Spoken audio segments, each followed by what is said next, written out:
Hello everybody. If you're new here, subscribe, hit that like. Let's just get into this. I got a comment from a guy by Kyle L907 who said I should do a video on everything I experienced after getting out, being incarcerated for 29 years and what it was like dealing with all this. I told him I'd already done one on that, but it wasn't a whole lot. It wasn't a very long video, and somebody else said that they would like me to elaborate on it, so that's what I'm going to do. I'll start from the next morning after I getting out. I got up, I went into the living room with a cup of coffee and a cigarette and sat there in the dark and was enjoying that, actually. And soon everybody else started getting up and they was wondering why the lights weren't on, why the TV wasn't on. I told them, well, I was enjoying the quiet, and as far as the TV goes, it wasn't my TV. And they thought that was funny, and they said, as long as you're living here, you can use the TV whenever you want. But I was still like that for a long time. And they gave me this phone, and every time they'd show me something on it, and I'm just getting the hang of what they'd showed me, they'd snatch it and show me something else. So even though I caught on to the things with the phones pretty quick, it probably would have been quicker if it went slower, if that makes any sense. It's just like everything being shown to me at once. And sometimes I'd have to go back and ask them, hey. But as a kid, I'd been to Bass Pro a few times. And so we went to Springfield and they went to show me Bass Pro, and they was telling me I've never seen Bass Pro, and I said, yes, I have. As a kid and teenager, I'd seen Bass Pro. They said, no, you haven't. And they were absolutely right. The place was huge compared to when I seen it as a teenager. And it had, had alligators and stuff in there, fish, all kinds of things. I mean, it was just, and it's still growing. So another thing, I remember in prison we could order Krispy Kreme donuts like once every 3 months or so, and they stopped letting us buy the Krispy Kreme donuts. We had to go to something else, and the reason they told us why is because Krispy Kreme had went out of business. But when we was in Springfield, we passed a Krispy Kreme. I said, I thought they went out of business. And they was like, who told you that? And I told them. They said, no. So that was a lie that the prison told us. And one of the things that I found very different concerned stores and gas stations. And some gas stations still have the old way of changing the signs, the gas price signs, the long pole and everything. But nowadays it's electronic, and they do it by just electronically. And the signs that used to hang in the stores, from the ceiling, that tell you where about different, especially like Walmart, there would be just signs, never changed. Now there's signs hanging that change, and some of them even like videos. So that was different. Getting the gas hasn't changed too much, except a lot of it's done by card nowadays. But, or you can do it either way. But you got to realize there's only so many ways. There's really only way to pump gas. You know what I mean? So it really hasn't changed. Now, when I got arrested in 1987, there was no internet. There was they had what they called car phones. And these big old monstrosities, and not too many people had them anyway. And So there was no internet, no messaging, no social media, none of that. No Facebook, none of that. If you ordered, the commercials, at the end of commercials on TV, they would give you a phone number and an address, or sometimes just a phone number. Over time in prison, I got to seeing the addresses and the phone numbers go away, and the website come up at the end of commercials. Then, right before I got out, they started putting phone numbers back up, but still no addresses. I don't think I've seen the addresses yet. But that was a change, Infomercials. I don't remember too many of them as a kid. They had some, but there wasn't a lot. Now there seems to be a lot of them. The choice is nowadays when you get out. I mean, you can in 1 second you can be in contact with somebody. And it's funny because I've seen people message people in the same house, message their neighbor. Crystal one time told me, I told her I was going to go next door to see the neighbor. Ben, he and I worked together a lot. She goes, why don't you just message him? She was literally almost laughing. I said, why? She goes, well, it's just easier to message him. I said, well, we're getting ready to leave anyway. We're supposed to leave today sometime anyway. If I go over there and talk to him and he's ready to go, then I'm there.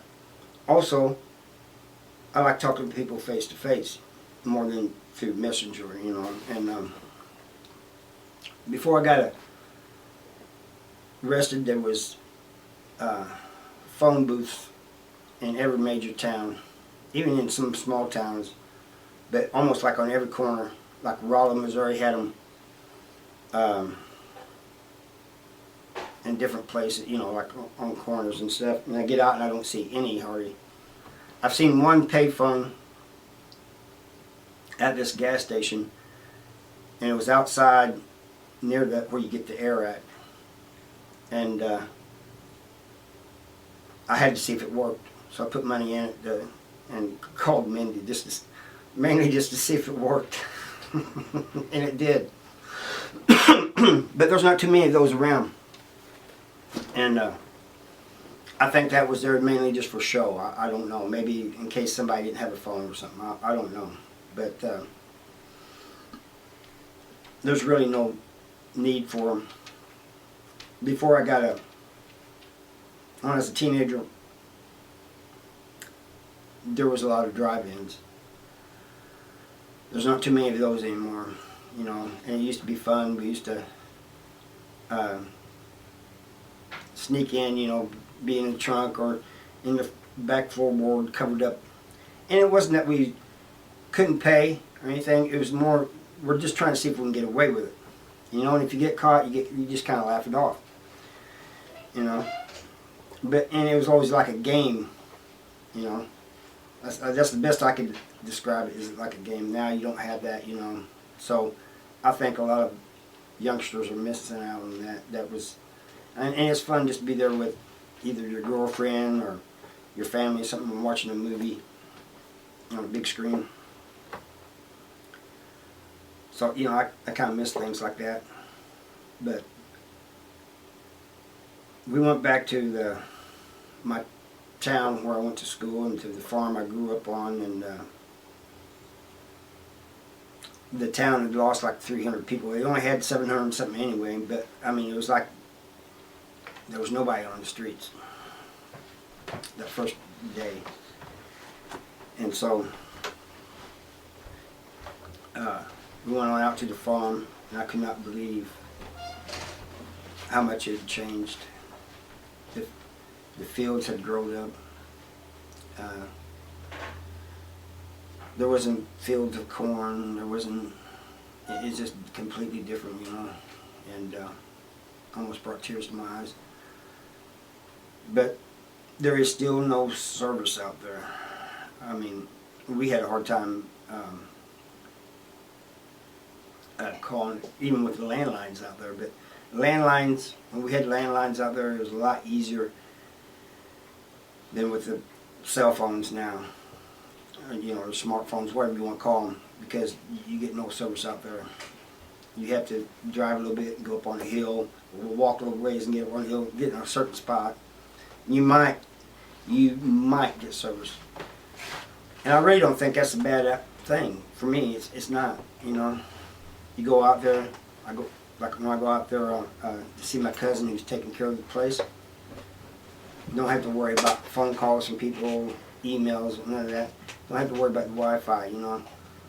None of that. And it's peaceful, you know. I think Ethan gets a little bored out there sometimes because there's no internet, but I like it. Anyway, let's see what else is there. I still have some things. I'm still running every day about things about the internet and stuff and different things, you know. And it was actually me just going through the internet that I found Quora, and I started answering questions on there, and I ended up with a big following on there. And they and the family wanted to talk me into doing YouTube videos. I did not want to do that, you know, at first. I am glad I did do it because it's like therapy for me. And I mean, I get a lot out of it personally. And some of the viewers and subscribers have said it's like therapy to them too. And I'm glad we're all getting something out of it. But I still have some things that, sorry about the dog.